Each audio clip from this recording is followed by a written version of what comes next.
नमस्कार। आज के इस वीडियो में हम लेकर आए हैं क्लास 10 मिडटर्म एग्जाम 2025 से 26 सोशल साइंस का पेपर जिसका कोड है 087। इस पेपर को इंग्लिश और हिंदी मीडियम में पूरा एनालिसिस किया गया है। हम देखेंगे कि पेपर में किस तरह के प्रश्न आए, कौन कौन से अध्याय से ज्यादा वेटेज रहा और किन टॉपिक्स पर अगली बार ज्यादा ध्यान देना चाहिए। यह वीडियो आपको ये समझने में मदद करेगा कि परीक्षा में किस तरह की तैयारी करनी चाहिए ताकि आप फाइनल एग्जाम में और भी बेहतर प्रदर्शन कर सकें। तो चलिए शुरू करते हैं। देखते हैं आज के मिड टर्म एग्जाम पेपर का पूरा विश्लेषण। वीडियो को अंत तक जरूर देखें और चैनल को लाइक, शेयर, सब्सक्राइब करना न भूलें। सबसे पहले आता है खंड क, जो कि इतिहास का, जो कि 20 अंकों का है। First come section which is of history. प्रश्न नंबर 1 है, नीचे दो कथन दिए गए, अभिकथन और कारण आर। कथनों को पढ़िए और सही विकल्प का चयन कीजिए। 2 statements are given below, assertion and reason are. Read these statements and choose the correct option.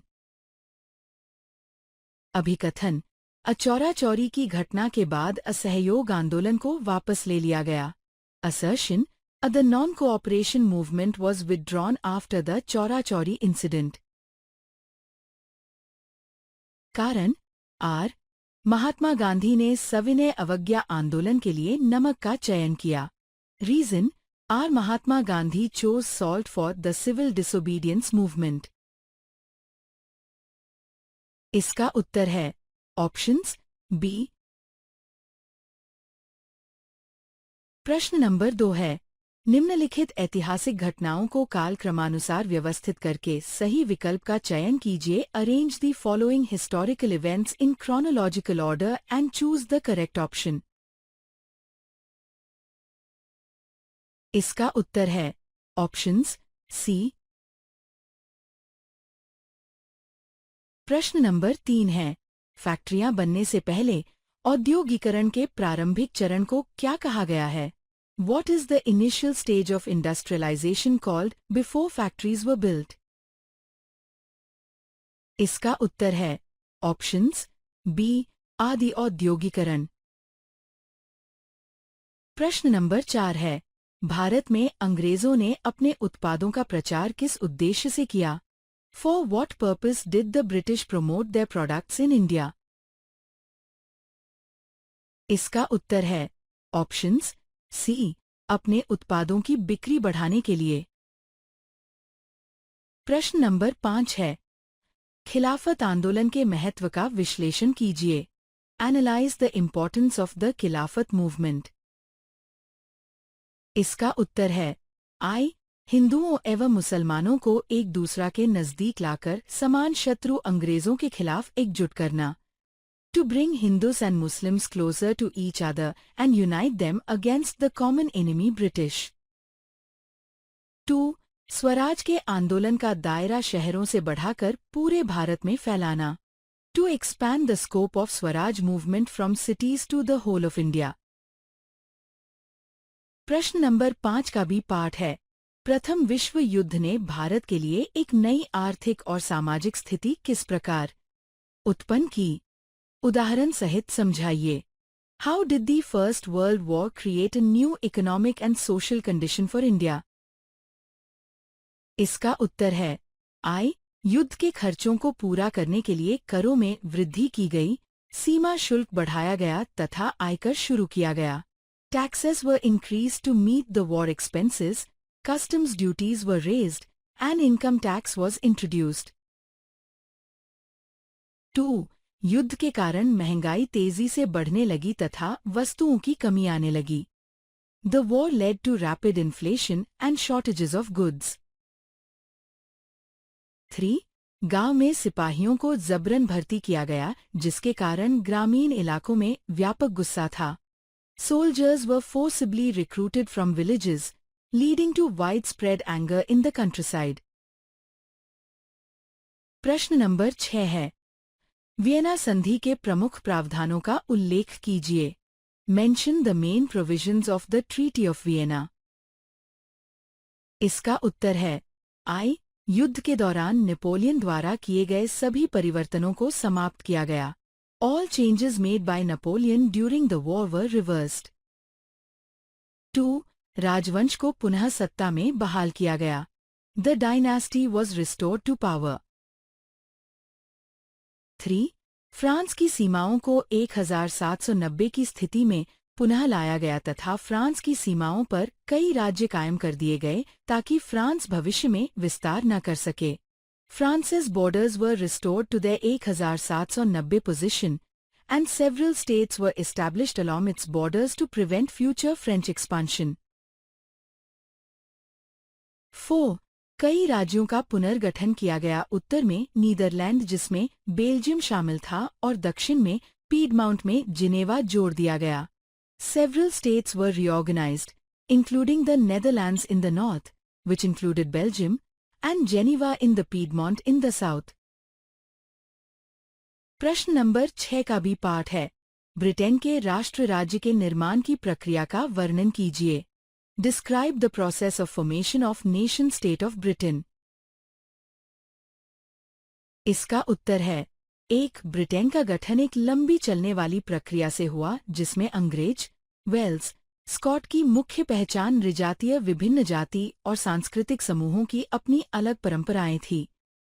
Britain was formed through a long-term process in which the core identities of the English, Welsh, and Scottish were ethnic groups with their own distinct traditions. 2. England और Scotland के बीच act of union 1707 से United kingdom of great Britain का गठन हुआ.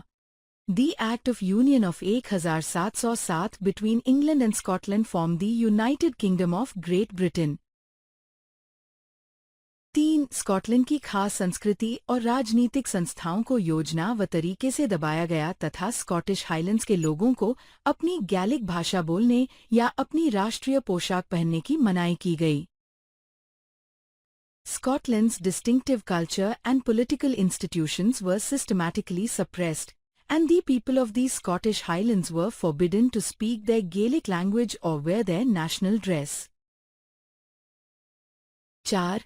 Ireland में अंग्रेजों ने Protestant धर्म मानने वालों को बहुत संकट कैथोलिक देश पर प्रभुत्व बढ़ाने में सहायता की तथा कैथोलिक विद्रोह को निर्ममता से कुचल दिया गया. In Ireland, the British helped Protestants establish their dominance over the Catholic country, causing great distress, and Catholic rebellions were ruthlessly suppressed. 5. 1801 में आयरलैंड को भी यूनाइटेड किंगडम में शामिल कर लिया गया. In 1801, Ireland was also incorporated into the United Kingdom. प्रश्न number 7 का पाठ है. सविनय अवज्ञा आंदोलन में महिलाओं की भूमिका का विश्लेषण कीजिए. Analyze the role of women in the civil disobedience movement. इसका उत्तर है 1. गांधी जी के नमक सत्याग्रह के दौरान हजारों औरतों ने जुलूस में हिस्सा लिया, नमक बनाया. During Gandhi Ji's salt satyagraha, thousands of women participated in processions and made salt. 2. विदेशी कपड़ों का शराब की दुकानों की पिकेटिंग की और बहुत सारी महिलाएं जेल भी गई. They picketed liquor shops selling foreign clothes, and many women were even jailed. 3. शाही इलाकों में ज्यादातर ऊंची जाति की महिलाएं सक्रिय थीं, जबकि ग्रामीण इलाकों में संपन्न किसान परिवारों की महिलाएं आंदोलन में हिस्सा ले रही थी. In the royal areas, mostly upper caste women were active, while in rural areas, women from affluent peasant families participated in the movement. 4. Gandhi ji के आह्वान के बाद औरतों को राष्ट्र की सेवा करना अपना पवित्र दायित्व दिखाई देने लगा था. Following Gandhi Ji's call, women began to see serving the nation as their sacred duty. 5. Gandhi ji महिलाओं की भूमिका सार्वजनिक जीवन की जगह घर चलाना, चूल्हा चौका संभालना, अच्छी माँ व अच्छी पत्नियों की भूमिका निर्वाह करना ही औरतों का कर्तव्य समझते थे। Gandhi ji considered women's role to be limited to running the household, managing the kitchen, and being good mothers and wives, rather than public life. 6. इसीलिए लंबे समय तक कांग्रेस संगठन में महिलाओं की प्रतीकात्मक उपस्थिति ही दिखाई देती है। Therefore, for a long time, women's presence in the Congress organization was only symbolic. प्रश्न नंबर 7 का भी पाठ है। जलियांवाला बाग हत्याकांड की आलोचनात्मक समीक्षा कीजिए। Critically review the Jallianwala Bagh massacre. इसका उत्तर है 1919 में इंपीरियल लेजिस्लेटिव काउंसिल द्वारा जल्दबाजी में रॉलेट एक्ट पास कर दिया गया। In 1919, the imperial legislative council hastily pass the Rowlatt act. 2. इसके विरोध में देश के अलग अलग हिस्सों में प्रदर्शन, रैली और जुलूस का आयोजन किया गया। Protests, rallies, and processions were organized in various parts of the country. 10 अप्रैल की पुलिस कार्यवाही के बाद अमृतसर में मार्शल लॉ लगा दिया गया, जिसकी कमान जनरल डायर को दी गई। Following the police action on April 10, martial law was imposed in Amritsar with General Dyer in command. 4. 13 अप्रैल को अमृतसर के जलियांवाला बाग में गांव वाले सालाना बैसाखी मेले में शिरकत लेने के लिए जमा हुए। On April 13, villagers gathered at Jallianwala Bagh in Amritsar to participate in the annual Baisakhi fair. 5. काफी लोग तो सरकार द्वारा लागू किए गए दमनकारी कानून का विरोध प्रकट करने के लिए एकत्रित हुए थे, जो कि चारों ओर से बंद था। Many people had gathered to protest the repressive law imposed by the government, which was cordoned off from all sides. 6. शहर से बाहर होने के कारण वहां जुटे लोगों को ये पता नहीं था कि इलाके में मार्शल लॉ लागू किया जा चुका है। Being outside the city, the people gathered there were unaware that martial law had been imposed in the area. 7. General Dyer हथियारबंद सैनिकों के साथ वहां पहुंचा और जाते ही उसने मैदान से बाहर निकलने वाले रास्तों को बंद कर दिया और सिपाहियों को बिना चेतावनी दिए गोली चलाने का ऑर्डर दे दिया।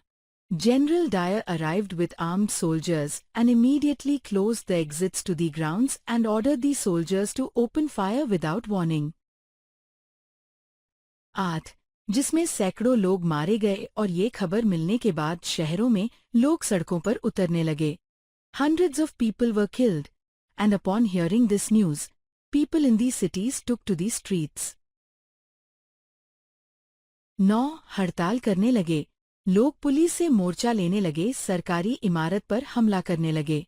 They began striking, confronting the police, and attacking government buildings.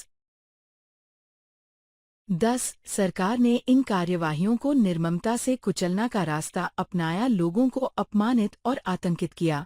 The government brutally suppressed these actions, humiliating and terrorizing the people.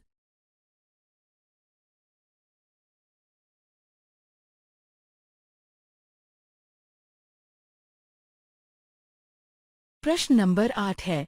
नीचे दिए गए अनुच्छेद को पढ़कर पूछे गए प्रश्नों के उत्तर दीजिए।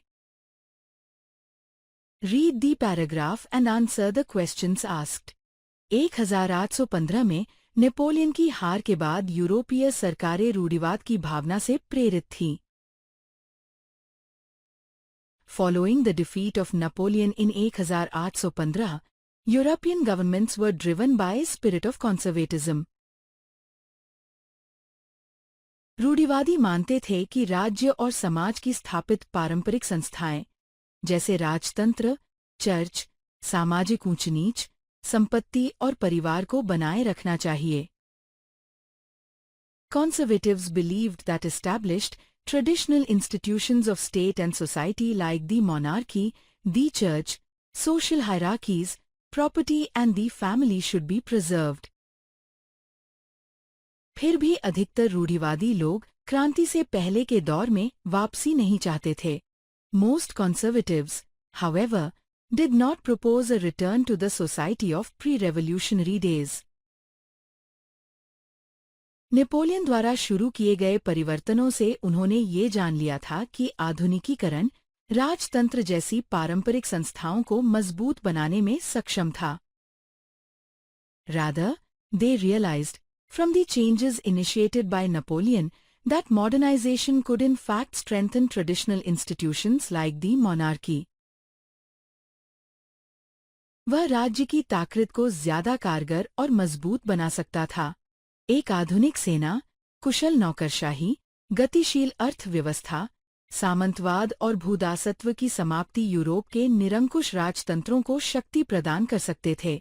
It could make state power more effective and strong.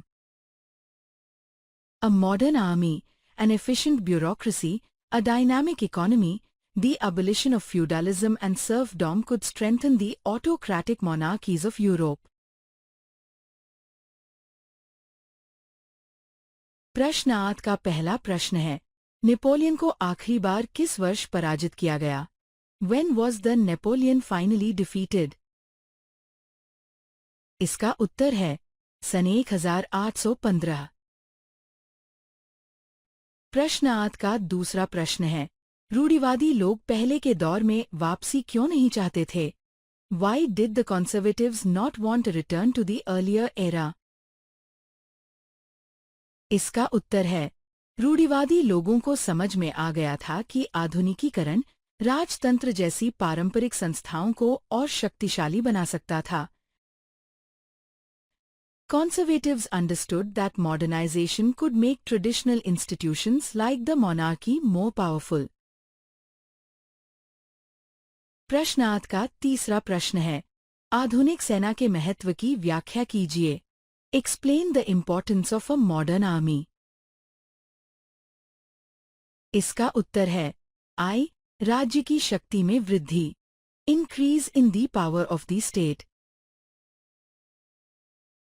2. राज्य के प्रति निष्ठा न कि व्यक्ति के प्रति loyalty to the state and not to the individual. प्रश्न नंबर 9 है, मानचित्र आधारित प्रश्न 2 अंक, map skill based questions 2 marks. भारत के राजनीतिक रेखा मानचित्र पर 2 स्थानों को और बी से अंकित किया गया है। इन स्थानों को नीचे दी गई जानकारी की सहायता से पहचानिए और उनके निकट खींची गई रेखाओं पर लिखिए। On the political outline map of India, 2 places are marked as and B. Identify these places with the help of the information given below and write on the lines drawn near them. I. उस स्थान की पहचान कीजिए जहां सितंबर 1920 में भारतीय राष्ट्रीय कांग्रेस का अधिवेशन हुआ था। Identify the place where the Indian National Congress session was held in September 1920. 2. उस स्थान की पहचान कीजिए जहां जलियांवाला बाग हत्याकांड हुआ। Identify the place where the Jallianwala Bagh massacre took place. अब मैप में देखते हैं यह सभी पॉइंट।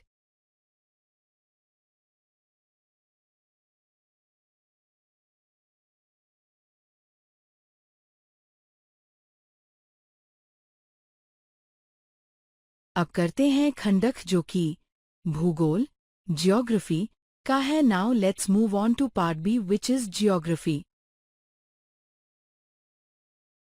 प्रश्न नंबर 10 है, उपयुक्त विकल्प की सहायता से रिक्त स्थान की पूर्ति कीजिए। Fill in the blank with the help of suitable option. Tamil Nadu में सभी घरों में वर्षा जल संचयनम को बना दिया गया है। In Tamil Nadu, rain water harvesting has been made in all the houses. इसका उत्तर है ऑप्शंस सी, अनिवार्य। प्रश्न नंबर 11 है, निम्नलिखित में से कौन सा बहुउद्देशीय नदी परियोजना का उद्देश्य नहीं है? Which of the following is not the objective of multipurpose river project? इसका उत्तर है ऑप्शंस डी, वनों की कटाई। प्रश्न नंबर 12 है, नीचे दो कथन दिए गए, अभिकथन और कारण आर। कथनों को पढ़िए और सही विकल्प का चयन कीजिए। Two statements are given below, assertion and reason are. Read the statements and choose the correct option. अभिकथन, अजल संसाधनों की उपलब्धता जगह और समय के साथ बदलती रहती है। Availability of water resources varies with place and time. कारण, आप पृथ्वी पर जल की मात्रा को घटाया या बढ़ाया जा सकता है। The amount of water on earth can be increased or decreased. इसका उत्तर है ऑप्शंस सी। प्रश्न नंबर 13 है, निम्नलिखित में से प्रोजेक्ट टाइगर की प्रमुख विशेषताओं की पहचान करके उचित विकल्प का चयन। Identify the main features of project tiger from the following and choose the appropriate option. I, tiger reserve की स्थापना करना, एस्टैब्लिशमेंट ऑफ टाइगर रिजर्व्स। 2. स्थानीय लोगों में जागरूकता फैलाना, spreading awareness among local people. 3. वनों की सभी प्रकार की गतिविधियों पर पूर्ण प्रतिबंध, complete ban on all types of activities in forests. 4. वाघों के चारों ओर संपूर्ण पारिस्थितिकी की रक्षा करना, protecting the entire ecosystem around tigers. इसका उत्तर है ऑप्शंस डी।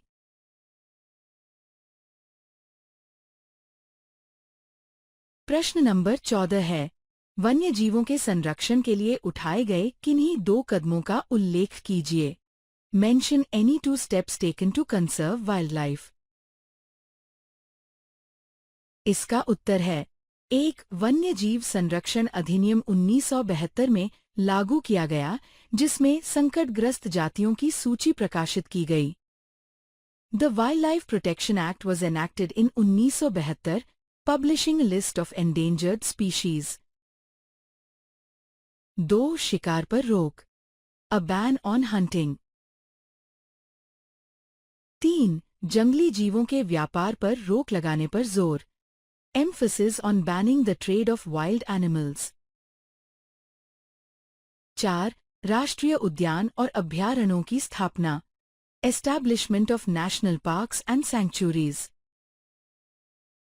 प्रश्न नंबर 15 है, भारत के विभिन्न क्षेत्रों में वर्षा जल संग्रहण की किन्हीं 3 पारंपरिक पद्धतियों का वर्णन कीजिए। Describe any 3 traditional methods of rain water harvesting in different regions of India. इसका उत्तर है 1. पहाड़ी और पर्वतीय क्षेत्रों में लोगों ने कुल अथवा गुल, पश्चिमी हिमालय जैसी वाहिकाएं, नदी की धारा का रास्ता बदलकर खेतों की सिंचाई। In hilly and mountainous regions, people irrigate their fields by diverting river channels like Kul or Gul, Western Himalayas. 2. पश्चिमी भारत विशेषकर राजस्थान में पीने का जल एकत्रित करने के लिए छत वर्षा जल संग्रहण, Rooftop rainwater harvesting is used to collect drinking water in Western India, especially Rajasthan. 3. Rajasthan के जिले जैसलमेर में खादिन, कुल अन्य क्षेत्रों में जोहड़ का इस्तेमाल। Khadin is used in Jaisalmer district of Rajasthan and Johar is used in other areas. 4. Meghalaya में बांस पाइप प्रणाली द्वारा वर्षा जल को खेतों और गांव तक पहुंचाया जाता है। In Meghalaya, rainwater is transported to fields and villages through bamboo pipe systems. प्रश्न नंबर 16 है, मरुस्थलीय मृदा की किन्हीं 3 विशेषताओं का वर्णन कीजिए। Describe any 3 features of arid soils. इसका उत्तर है 1. मरुस्थलीय मृदा का रंग लाल व भूरा, Desert soil is red and brown in color. 2. रेतीली व लवणीय, Sandy and saline. 3. नमक की मात्रा अधिक, High in salt content. प्रश्न नंबर 17 का अ पाठ है। भारत जैसे विशाल देश में संसाधन नियोजन की गहन आवश्यकता है। उदाहरणों की सहायता से कथन की पुष्टि कीजिए। There is an acute need for resource planning in a large country like India. Justify the statement with the help of examples. इसका उत्तर है 1. भारत जैसे विशाल और विविधता पूर्ण देश में संसाधनों की उपलब्धता असमान है, इसीलिए संसाधनों का संतुलित और योजनाबद्ध उपयोग अत्यंत आवश्यक है। In a vast and diverse country like India, the availability of resources is uneven. Therefore, balanced and planned use of resources is extremely important. 2. Jharkhand, Madhya Pradesh और छत्तीसगढ़ आदि प्रांतों में खनिजों और कोयला के प्रचुर भंडार हैं, लेकिन विकास के मामले में पिछड़े हुए हैं। States like Jharkhand, Madhya Pradesh and Chhattisgarh have abundant reserves of minerals and coal, but they lag behind in terms of development. 3. Arunachal Pradesh में जल संसाधन प्रचुर मात्रा में पाए जाते हैं, परंतु मूल विकास की कमी है। Arunachal Pradesh has abundant water resources but lacks basic development. 4. Rajasthan में पवन और सौर ऊर्जा की बहुतायत है, लेकिन जल संसाधनों की कमी है। Rajasthan has abundance of wind and solar energy but lacks water resources. 5. Ladakh का शीत मरुस्थल प्रदेश सांस्कृतिक विरासत का धनी है, परंतु यहाँ जल आधारभूत संरचना तथा कुछ महत्वपूर्ण खनिजों की कमी है। The cold desert region of Ladakh is rich in cultural heritage, but lacks water infrastructure and some important minerals. 6. इसीलिए संसाधनों का नियोजन तथा सतत पोषणीय विकास अत्यंत आवश्यक है। Therefore, resource planning and sustainable development are extremely important. प्रश्न नंबर 17 का बी पार्ट है। बी. भू-निम्नीकरण के किन्हीं 5 कारणों का विश्लेषण कीजिए। Analyze any 5 causes of land degradation. इसका उत्तर है 1. खनन के उपरांत खदानों को गहरी खाइयों और मलबे के साथ खुला छोड़ देना। Leaving mines open after mining, leaving them with deep trenches and debris. 2. Jharkhand, Chhattisgarh, Madhya Pradesh और उड़ीसा जैसे राज्यों में वनों उन्मूलन भूमि निम्नीकरण का मुख्य कारण है। Deforestation is the main cause of land degradation in states like Jharkhand, Chhattisgarh, Madhya Pradesh and Odisha. 3. Punjab, Haryana और पश्चिमी उत्तर प्रदेश जैसे राज्य में अधिक सिंचाई भूमि निम्नीकरण के उत्तरदायी है। Excessive irrigation is responsible for land degradation in states like Punjab, Haryana and Western Uttar Pradesh. 4. अति सिंचाई से उत्पन्न जल जमाव भी भूमि निम्नीकरण के लिए उत्तरदायी है, इससे मृदा में लवणीयता और क्षारीयता बढ़ जाती हैं। Waterlogging caused by excessive irrigation also contributes to land degradation, increasing soil salinity and alkalinity. 5. खनिज प्रक्रिया जैसे सीमेंट उद्योग में चूना पत्थर को पीसना और मृदा बर्तन उद्योग में चूने और सेल खड़ी के प्रयोग से अधिक मात्रा में वायुमंडल में धूल विसर्जित होती है। Mineral processes, such as the grinding of limestone in the cement industry and the use of lime and steatite in a pottery industry, release large amounts of dust into the atmosphere. 6. जब इसकी परत भूमि पर जम जाती है तो मृदा की जल सूखने की प्रक्रिया अवरोध हो जाती है। When a layer of dust accumulates on the ground, it hinders the soil's water draining process. 7. देश के विभिन्न भागों में औद्योगिक जल निकास में बाहर आने वाला अपशिष्ट पदार्थ भूमि और जल प्रदूषण का मुख्य स्रोत है। Waste material discharged through industrial drainage is a major source of land and water pollution in various parts of the country. प्रश्न नंबर 18 है। मानचित्र आधारित प्रश्न 3 अंक। Map skill based questions 3 marks.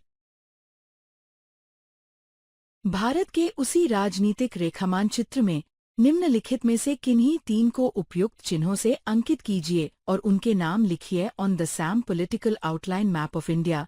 Mark any 3 of the following with suitable symbols and write their names. 1. Salal बांध, 2. हीराकुड बांध, 3. सरदार सरोवर बांध, 4. नागार्जुन सागर बांध। अब मैप में देखते हैं यह सभी पॉइंट।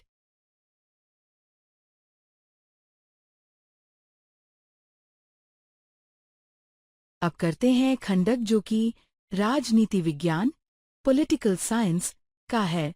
Section C. प्रश्न नंबर 19 है। नीचे दो कथन दिए गए, अभिकथन और कारण आर। कथनों को पढ़िए और सही विकल्प का चयन कीजिए। Two statements are given below, assertion and reason are. Read the statements and choose the correct option. अभिकथन, लिंग आधारित विभाजन एक प्रकार का सामाजिक विभाजन है। Assertion, a gender-based division is a type of social division. कारण, यह पुरुष और महिलाओं को समाज द्वारा असमान भूमिकाएं देने पर आधारित है। Reason, it is based on unequal roles assigned to men and women by society. इसका उत्तर है ऑप्शंस। अभिकथन एवं कारण आर दोनों सही है एवं कारण अभिकथन की सही व्याख्या है। प्रश्न नंबर 20 है। नारी शक्ति वंदन अधिनियम 2023 द्वारा क्या प्रावधान किया गया? What provision was implemented through नारी शक्ति वंदन अधिनियम 2023? इसका उत्तर है ऑप्शंस सी। लोकसभा एवं राज्य विधानसभा में महिलाओं के लिए 33% आरक्षण। 33% reservation of seats for women in the state Vidhan Sabha and the Lok Sabha. प्रश्न नंबर 21 है। निम्नलिखित में से कौन सी भारतीय संविधान की एक विशेषता है? Which of the following is a feature of the Indian Constitution? इसका उत्तर है ऑप्शंस। सभी धर्मों का समान आदर करना। प्रश्न नंबर 22 है। उपयुक्त विकल्प की सहायता से रिक्त स्थान की पूर्ति कीजिए। Fill in the blanks with the help of suitable option. 1. एक ही स्तर पर विधायिका, कार्यपालिका और न्यायपालिका के मध्य शक्तियों का बंटवारा को प्रदर्शित करता है। The division of powers at one level between legislature, executive and judiciary represents. इसका उत्तर है सी। शक्तियों के क्षैतिज विभाजन। प्रश्न नंबर 23 है। गठबंधन सरकार के बारे में निम्नलिखित में से कौन सा कथन सत्य है? Which of the following statements about coalition government is true? इसका उत्तर है ऑप्शंस डी। सत्ता दो या दो से अधिक राजनीतिक दलों द्वारा साझा की जाती है। Power is shared by 2 or more political parties. प्रश्न नंबर 24 है। नीचे दो कथन, कथन आई और कथन टू के रूप में दिए गए हैं। दोनों कथनों को पढ़िए और सही विकल्प का चयन कीजिए।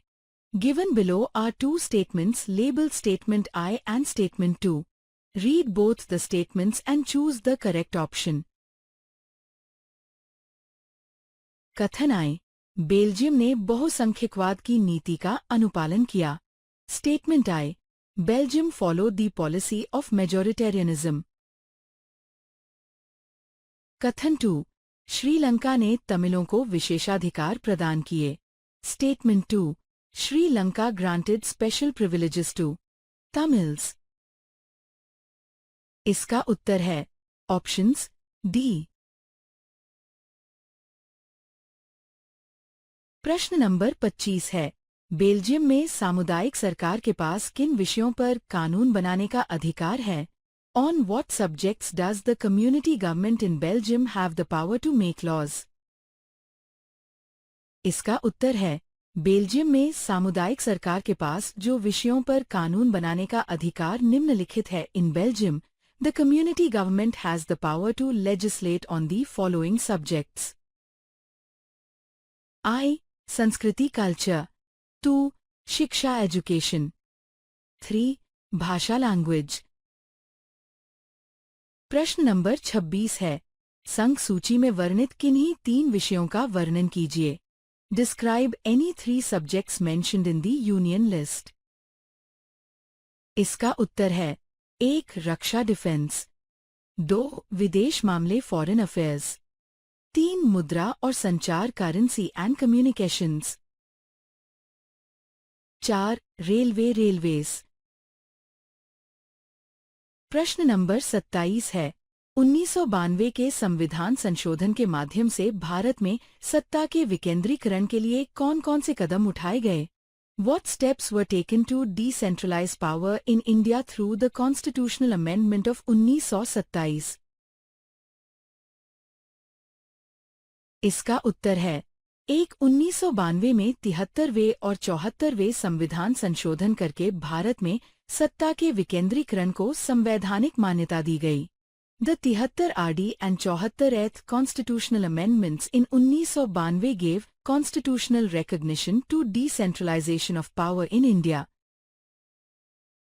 2. स्थानीय स्वशासन निकायों के चुनाव नियमित रूप से करवाना संवैधानिक बाध्यता। Regular elections to local self-government bodies are a constitutional obligation.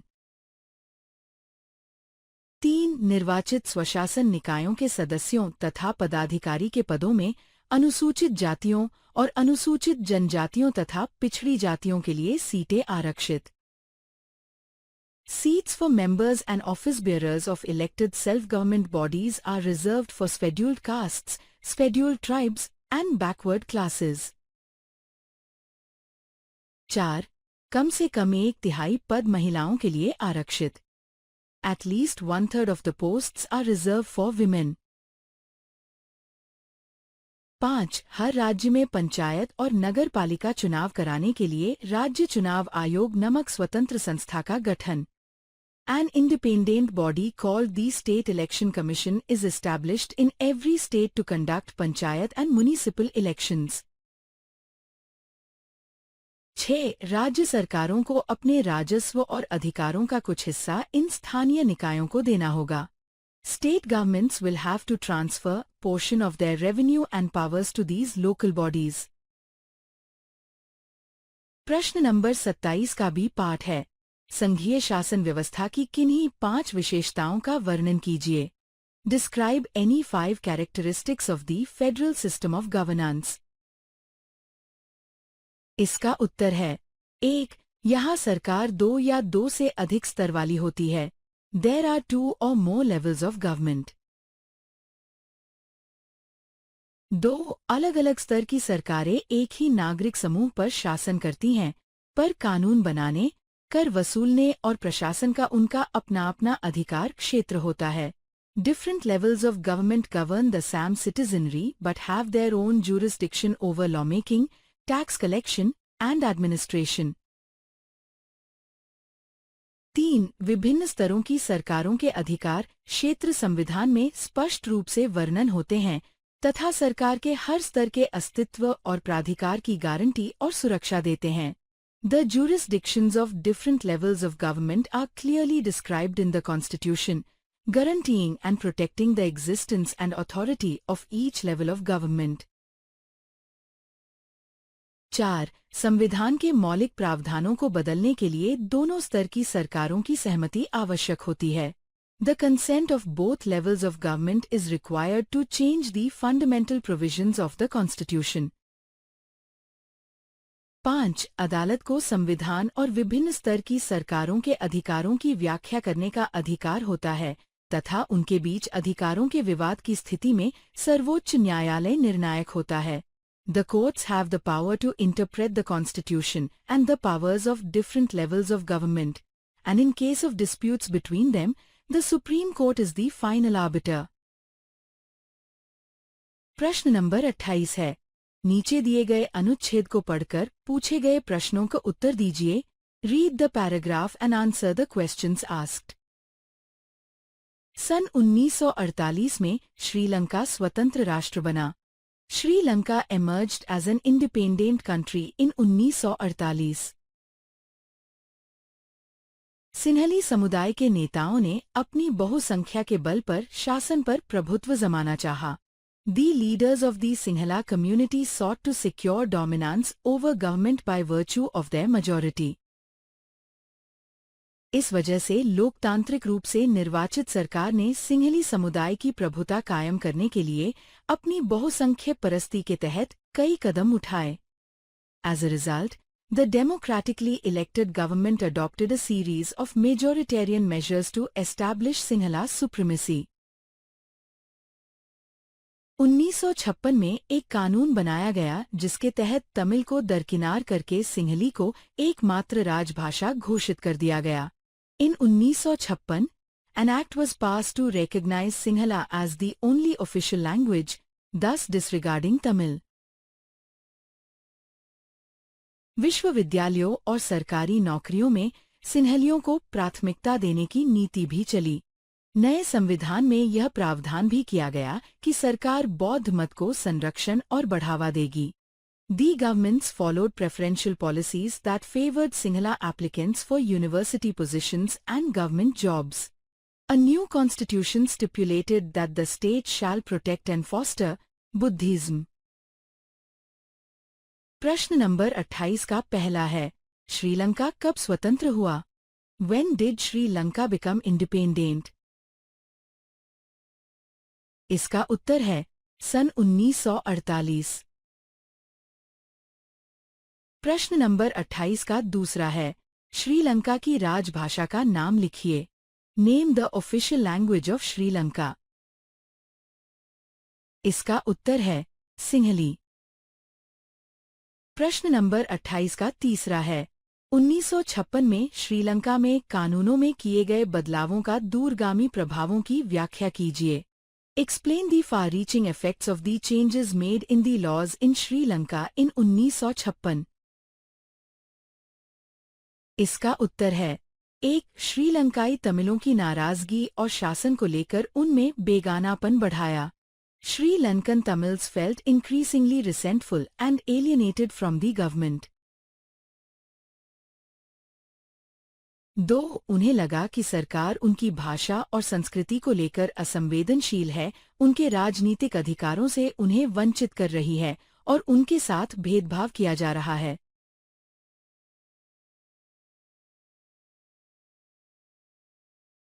अब करते हैं सेक्शन डी जो कि अर्थशास्त्र इकोनॉमिक्स का है। प्रश्न नंबर 29 है, निम्नलिखित में कौन सा मानव विकास सूचकांक का घटक नहीं है? Which of the following is not a component of Human Development Index? इसका उत्तर है ऑप्शंस डी जनसंख्या घनत्व। प्रश्न नंबर 30 है, शिशु मृत्यु दर से अभिप्राय है। इन्फांट मोर्टेलिटी रेट मीन्स। इसका उत्तर है ऑप्शंस डी प्रति 1000 जीवित बच्चों में से 1 वर्ष की आयु से पहले मर जाने बच्चों का अनुपात। Number of children dying before the age of 1 year out of every 1000 live children. प्रश्न नंबर 31 है, मानव विकास रिपोर्ट का प्रकाशन कौन करता है? Who publishes the human development report? इसका उत्तर है ऑप्शंस सी UNDP। प्रश्न नंबर 32 है, सुकृति बैंक में कार्यरत है। बताइए वह अर्थव्यवस्था के किस क्षेत्र में कार्य करती है? Sukriti works in a bank. State in which sector of the economy she works? इसका उत्तर है ऑप्शंस सी तृतीय क्षेत्रक। प्रश्न नंबर 33 है, असंगत की पहचान कीजिए। Find the odd one out. इसका उत्तर है ऑप्शंस सी भंडारण। प्रश्न नंबर 34 है, प्रति व्यक्ति आय की गणना किस प्रकार की जाती है? How is per capita income calculated? इसका उत्तर है ऑप्शंस किसी देश की कुल आय को उसकी कुल जनसंख्या से भाग देकर। Total income divided by total population of a country. प्रश्न नंबर 35 है, महात्मा गांधी राष्ट्रीय ग्रामीण रोजगार गारंटी अधिनियम 2005 के किन्हीं दो प्रावधानों का वर्णन कीजिए। Describe any two provision of Mahatma Gandhi national rural employment guarantee act 2005। इसका उत्तर है 100 दिन रोजगार की गारंटी, 100 डेज एम्प्लॉयमेंट गारंटी। 2 बेरोजगारी भत्ता, अनएम्प्लॉयमेंट अलाउंस। प्रश्न नंबर 36 है, यह आवश्यक नहीं है कि जेब में रखा रुपया वे सब वस्तु और सेवाएं खरीद सके जिनकी आपको एक बेहतर जीवन के लिए आवश्यकता हो सकती है। उदाहरण के माध्यम से कथन की व्याख्या कीजिए। It is not necessary that the money in your pocket can buy all the goods and services that you may need for better life. Explain the statement with an example. इसका उत्तर है 1. प्रदूषण मुक्त वातावरण नहीं मिल सकता। A pollution free environment cannot be achieved. 2. संक्रामक रोगों से बचाव नहीं किया जा सकता। Infectious diseases cannot be prevented. 3. बिना मिलावट की वस्तुएं नहीं मिल सकती। Unadulterated goods cannot be obtained. प्रश्न नंबर 37 है, ग्रामीण क्षेत्र में तृतीय क्षेत्र की गतिविधियों को बढ़ावा देने हेतु कोई 5 सुझाव लिखिए। Write any 5 suggestions to promote tertiary sector activities in rural areas. इसका उत्तर है 1. सरकार को ग्रामीण क्षेत्रों में परिवहन और संचार सुविधाओं का विस्तार करना चाहिए। The government should expand transportation and communication facilities in rural areas. 2. इससे वहां परिवहन के विभिन्न साधनों का प्रयोग छोटे किसानों द्वारा किया जा सकेगा। This will enable small farmers to use various modes of transportation. 3. Banking तथा वित्तीय संस्थानों तक ग्रामीण लोगों की पहुंच को बढ़ाना। Increase rural people's access to banking and financial institutions. 4. फसलों के भंडारण के लिए शीत भंडारण की व्यवस्था करना। Establish cold storage facilities for crop storage.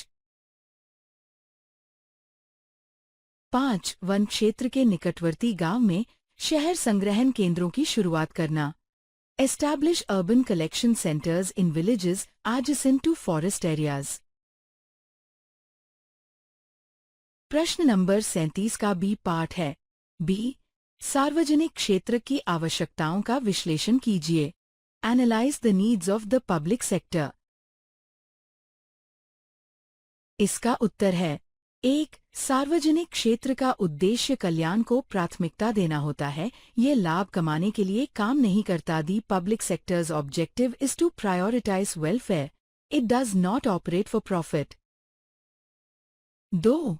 सार्वजनिक क्षेत्र ही बुनियादी ढांचे जैसे बड़े बांध, सड़कों, पुलों, पत्तनों, रेलवे, बिजली संयंत्र आदि में ऊंची कीमत लगता है ताकि सभी लोगों तक इन सुविधाओं का लाभ पहुंच सके।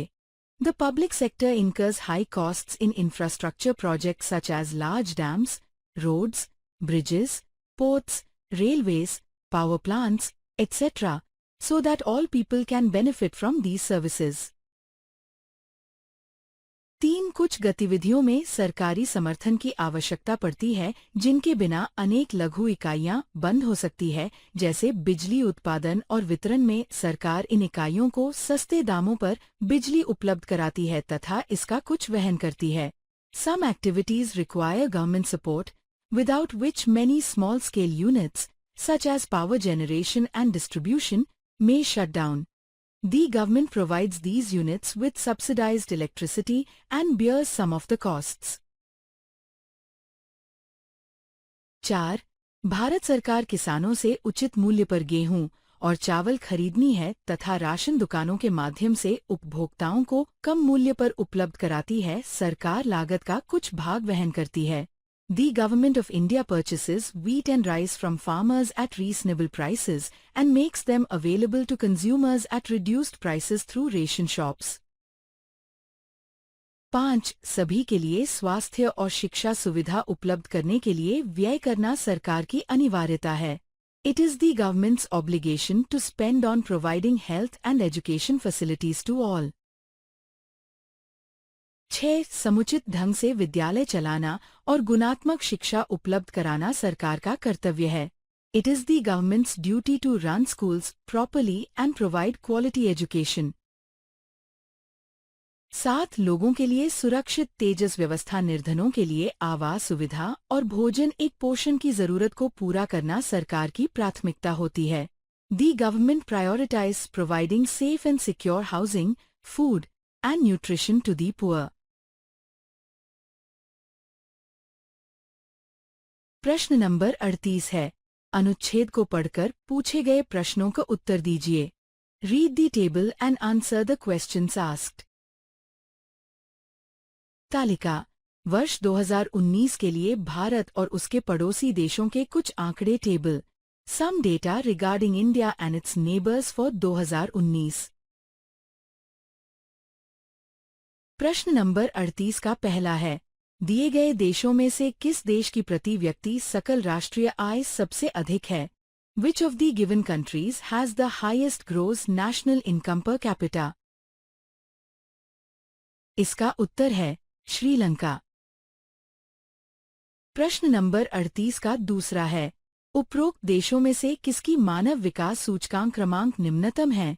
Which of the above countries has the lowest human development index? इसका उत्तर है पाकिस्तान। प्रश्न नंबर 38 का तीसरा है। मानव विकास रिपोर्ट तैयार करने में किन मानदंडों का उपयोग किया जाता है? किन्हीं दो का वर्णन कीजिए। Which criterion are used to prepare Human Development Index? Describe any two. इसका उत्तर है शैक्षिक स्तर। तो ये था class 10 mid term social science paper analysis 2025 से 26। उम्मीद है कि इस वीडियो से आपको ये समझने में मदद मिली होगी कि आने वाले फाइनल एग्जाम की तैयारी किस दिशा में करनी है। अगर आपको ये वीडियो उपयोगी लगा हो तो लाइक ज़रूर करें। कमेंट में बताएं कि किस सब्जेक्ट या चैप्टर का एनालिसिस आप अगली वीडियो में देखना चाहते हैं और शेयर करें अपने क्लासमेट्स के साथ ताकि उन्हें भी मदद मिले। चैनल को सब्सक्राइब करना न भूलें और बेल आइकन दबाएं ताकि आपको अगली स्टडी वीडियोस की नोटिफिकेशन सबसे पहले मिले। मिलते हैं अगली वीडियो में। तब तक के लिए कीप लर्निंग, कीप ग्रोइंग।